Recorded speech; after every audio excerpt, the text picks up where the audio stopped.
आज इमर्जिंग टी20 Asia cup में पाकिस्तान के कैप्टन मोहम्मद हारिस की कप्तानी देखकर मुझे गैरी क्रिस्टन के ऊपर शक हो रहा है कि वो पाकिस्तान टीम को बेहतर करने आए हैं या उसको मज़ीद उजाड़ने आए हैं। मोहम्मद हारिस की आज सेंसलेस कैप्टनसी देखकर मुझे नहीं लगता कि कोई जी शोर खिलाड़ी या जी शोर कोच मोहम्मद हारिस को एज ए कैप्टन कंसीडर करेगा, वो भी एक इंटरनेशनल टीम का। जो टीम पाकिस्तान की मुसलसल हार रही है और उसको बेहतर करना है, वो मोहम्मद हारिस के हाथों कप्तानी देने का सोचेगा। आज मोहम्मद हारिस की कप्तानी ने बहरहाल बहुत ज़्यादा मायूस किया है। पाकिस्तान के ख़िलाफ़ जिस तरह पावर प्ले में रन्स बने, उनको तौफीक नहीं हुई कि एक स्पिनर को ही ट्राई कर लें। जब बुरी तरह पिट चुके पावर प्ले के बाद मैच एक तरह से पाकिस्तान के हाथ से निकल चुका था, जब छठे ओवर में अब्बास अफरीदी ने 25 रन्स दिए, 2 ओवर में 36 रन्स दिए और उसके साथ साथ पावर प्ले में पाकिस्तान ने 68 रन्स करा दिए थे। आखिरी ओवर से पहले भी पाकिस्तान की सूरत हाल बेहतर ना थी, लेकिन इस पिच पर जहां पर वाज़े तौर पर स्पिनर्स के लिए मदद मौजूद थी, यहां पर मोहम्मद हारिस ने किसी भी स्पिनर को 1 ओवर तक नहीं दिया। और जैसे ही पावर प्ले ख़त्म हुआ और स्पिनर को जब बॉलिंग मिली तो मैच एकदम बदल गया और किसी हद तक पाकिस्तान टीम मैच में वापस आने में कामयाब हो गई। अगर मैं यहाँ पर सूरत हाल बताऊँ कि शुरू के 2 ओवर्स में एक तो ज़मान खान ने 22 रन्स खाए, मोहम्मद इमरान की बॉलिंग अच्छी रही, लेकिन अब्बास अफरीदी मुझे लगता है कि वो रन्स सवाब का काम समझ कर देते हैं। इतनी बुरे पुटे 2 ओवर में 36 रन्स दिए और अपना जो आखिरी ओवर था पावर प्ले का, जो उनका दूसरा ओवर था, उसमें 25 रन्स दिए। पहली गेंद पर चौका, फिर चौका, फिर छक्का, फिर छक्का, फिर 1 रन, फिर चौका। सिर्फ 1 गेंद बचा सके, वरना हर गेंद पर उन्हें बाउंड्री लगी। और अब्बास अफरीदी का जो कैरियर है वो भी कोई ज़्यादा बेहतर नहीं है। पाकिस्तान के लिए 10 टी20 इंटरनेशनल मैचेस खेलने वाला खिलाड़ी एक क्लास की क्रिकेट में, इमर्जिंग क्रिकेट में बुरी तरह पिट रहा है। अब मुझे नहीं पता कि इमर्जिंग क्रिकेट का क्या फार्मूला बनाया गया है। जो खिलाड़ी पाकिस्तान के लिए 10 टी20 इंटरनेशनल मैचेस खेल चुका है, वो इमर्जिंग टी20 कप भी खेल रहा है। तो ये बात मेरी समझ से तो खैर बालातर है और यहाँ पर भी वो बुरी तरह पिट रहा है। अगर आप अब्बास अफरीदी का कैरियर उठा के देख लें तो 10 टी20 मैचेस में 16 विकेटें ज़रूर हासिल की हैं, लेकिन 9.26 उनके खिलाफ रन्स बने इस इकनॉमी रेट से। और यहाँ पर यह बात भी काबिल ज़िक्र है कि दूसरे मैच में जो कि दौरा न्यूजीलैंड में था, हैमिल्टन के मकाम पर 10.75 के इकनॉमी रेट से रन्स दिए थे। फिर न्यूजीलैंड के खिलाफ रावलपिंडी में 9 के इकनॉमी रेट से रन्स दिए, फिर 12 के इकनॉमी रेट से 2 ओवर में 24 रन्स दिए। उसके अलावा जब पाकिस्तान टीम आयरलैंड गई तो पहले मैच में 3.5 ओवर में 36 रन्स दिए, अगले मैच में 4 ओवर में 33, फिर 10.75 के इकनॉमी रेट से 43 रन्स दिए। उसके बाद 10.33 के स्ट्राइक रेट से 31 रन्स दिए, वो भी आयरलैंड जैसी टीम के खिलाफ। तो आप इससे अंदाज़ा लगा सकते हैं कि अब्बास अफरीदी रन्स देने वाली मशीन है, रन्स बनाने वाली नहीं, रन्स देने वाली मशीन है। लेकिन चूंकि उनका असर रसूख है, उनके जो मामू हैं वो पाकिस्तान क्रिकेट के लिए सर्व करते हैं, कोचिंग का तजर्बा भी है, कोचिंग भी कर रहे हैं, तो इसलिए अब्बास अफरीदी को बार बार मौके मिल रहे हैं। वरना इतनी पिटाई के बाद तो शायद ही कोई कप्तान उन्हें दोबारा मौका दे।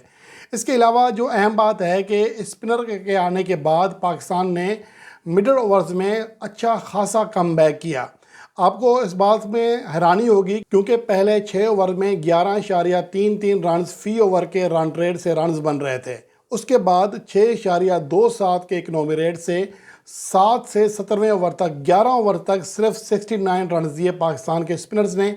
लेकिन यहाँ पर भी ये है कि पावर प्ले में इस्तेमाल ना करने की वजह से पाकिस्तान टीम अपने पूरे स्पिनर इस पिच पर इस्तेमाल ही ना कर सके।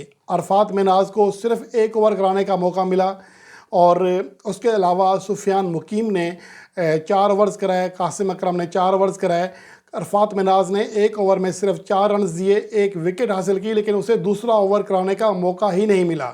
ये कप्तानी है एक ऐसी पिच पर जहां पर आपको लग रहा है कि स्पिनर यहां पर ज़्यादा कारआमद साबित हो सकते हैं। फास्ट बॉलर पिट रहे थे, लेकिन पाकिस्तान के जो 3 स्पिनर्स हैं वो अपना कोटा तक मुकम्मल नहीं कर सके, सिर्फ 2 बॉलर कर सके, 1 बॉलर के 3 ओवर्स रह गए। اور پاکستان کے خلاف جو رنز بنا، جو ٹوٹل بنا، وہ ایک بڑا میسف اسکور تھا، 183 رنز، جس میں ابھیشیک شرما نے دھواندار بیٹنگ کی، 22 گیندوں پر 35 رنز کیے، اور پراپ سمرن نے 19 گیندوں پر 36 رنز کیے۔ تلک ورما جو کیپٹن ہے 35 گیندوں پر 44 رنز کرنے میں کامیاب رہے، اور جواب میں پاکستان کی اننگز کے کیا ہی کہنے۔ محمد حارث پہلی گیند پر چھکا، اگلی پر آؤٹ۔ یار کبھی 2-4 گیندیں کریز پر ٹھہر ہی لیا کریں، یہ تھوڑا احسان کر دیا کریں۔ اور اس کے علاوہ یاسر خان بھی بڑی پرفارمنس نہ دے سکے، لیکن 22 گیندوں پر 33 رنز کیے، 1 چوکا 3 چھکے لگائے۔ حیدر علی ایک بار پھر ناکام ہوئے، 15 گیندیں کھیلیں اور صرف 9 رنز کیے۔ عرفات مناز نے 29 گیندیں کھیلی، 5 چوکے 1 چھکے سمیت 41 رنز کیے۔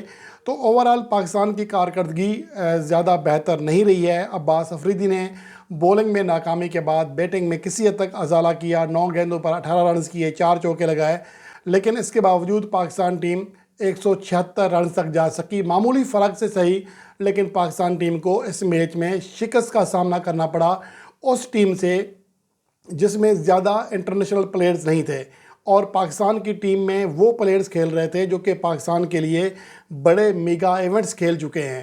حالیہ T20 ورلڈ کپ 2024 میں عباس افریدی ٹیم کا حصہ تھے، زمان خان ریزرو پلیئر میں تھے، ورلڈ کپ کے ریزرو پلیئر میں رہ چکے ہیں، اور اس کے علاوہ محمد حارث کو پاکستان کا نیکسٹ کیپٹن کنسیڈر کیا جا رہا ہے۔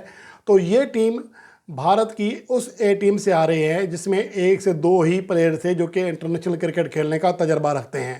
تو یہ پاکستان کے لیے انتہائی مایوس کن آغاز ہوا ہے T20 ایشیا کپ جو ایمرجنگ کپ کھیلا جا رہا ہے عمان میں، لیکن بہرحال پاکستان کے جو اگلے 2 میچز ہیں وہ نسبتاً آسان ہیں، اس میں پاکستان ٹیم کامیابی حاصل کر کے آگے جا سکے گی ناک آؤٹ مرحلے کے لیے۔ لیکن آج کی جو شکست ہے یہ پاکستان کی مینجمنٹ کے لیے، جو محمد حارث کے اوپر تکیہ کر رہے ہیں، انہیں کیپٹن بنانے کا سوچ رہے ہیں، تو ایسے میچز میں جہاں ضرورت ہوتی ہے وہاں وہ رنز نہیں کر پا رہے ہیں۔ ان کی کپتانی کا عالم آپ کے سامنے ہے، اور ان کی ذمہ داری یہ ہے کہ ٹیمپرامنٹ یہ ہے کہ 2 گیندیں کھیل کر آؤٹ ہو جاتے ہیں۔ کوئی ایسا بھی نہیں ہوتا کہ آپ نے ہر گیند کو چھکا ہی لگانا ہے۔ اگر آپ انڈیا کی بات کریں تو بہترین انداز میں پاور پلے گزارنے کے باوجود جب دیکھا کہ اسپنرز اچھی بولنگ کرا رہے ہیں، انہیں مدد مل رہی ہے، تو انہوں نے بجائے ایڑے ترچھے شاٹ کھیلنے کے کرکٹنگ سینس استعمال کیا اور اننگز کو آگے بڑھایا۔